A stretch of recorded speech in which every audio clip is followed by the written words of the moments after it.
जय हिंद एवरीवन। मेरा नाम आयुष द्विवेदी और आज हम आपको एक कहानी सुनाएंगे जिसके माध्यम से आप कुछ थोड़ा सा मोटिवेटेड फील करेंगे। एक बार की बात है, एक मरीन बायोलॉजिस्ट थी।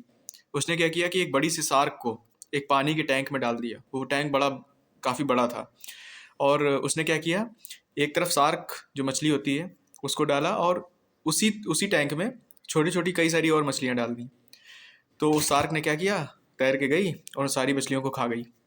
उसके बाद में उसने क्या किया कि जो टैंक था उसको दो पार्ट में डिवाइड कर दिया। मतलब उसने टैंक के बीच में एक फाइबर का ग्लास डाल दिया जो कि ट्रांसपेरेंट था, आर पार जिससे दिख सकता था, और उसने पानी में डाल दिया। अब एक तरफ शार्क हो गई और एक तरफ उसने छोटी मछलियाँ फिर से डाल दी।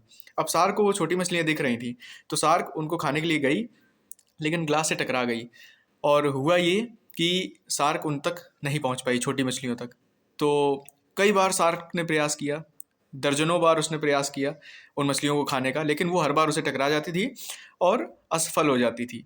अब कई प्रयासों के बाद में शार्क ने ये सोचना ही बंद कर दिया कि वो कभी उन मछलियों को खा पाएगी। और फिर उस बायोलॉजिस्ट जो थी, मरीन बायोलॉजिस्ट जो रिसर्च कर रही थी, उसने वो जो फाइबर ग्लास था उसको निकाल लिया।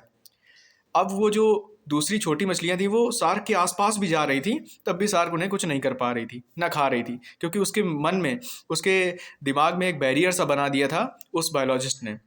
तो कभी कभी मोरल इस स्टोरी से ये है कि कभी कभी हम लोग भी क्या करते हैं कि जब अनसक्सेसफुल होते हैं, कई बार असफल हो जाते हैं, तो हम लोग सोचते हैं कि अब हम लोग भविष्य में भी असफल ही रहेंगे, है ना। हम लोग दोबारा प्रयास ही नहीं करते, लेकिन अगर शार्क वो चाहती तो दोबारा खा सकती थी। तो कभी भी दिमाग में बैरियर बना के नहीं रखना है कि नहीं, 4 बार फेल हो गए तो 5वीं बार भी फेल होंगे, है ना। ट्राई करते रहें जब तक कुछ मिल ना जाए। ठीक है। जय हिंद, जय भारत।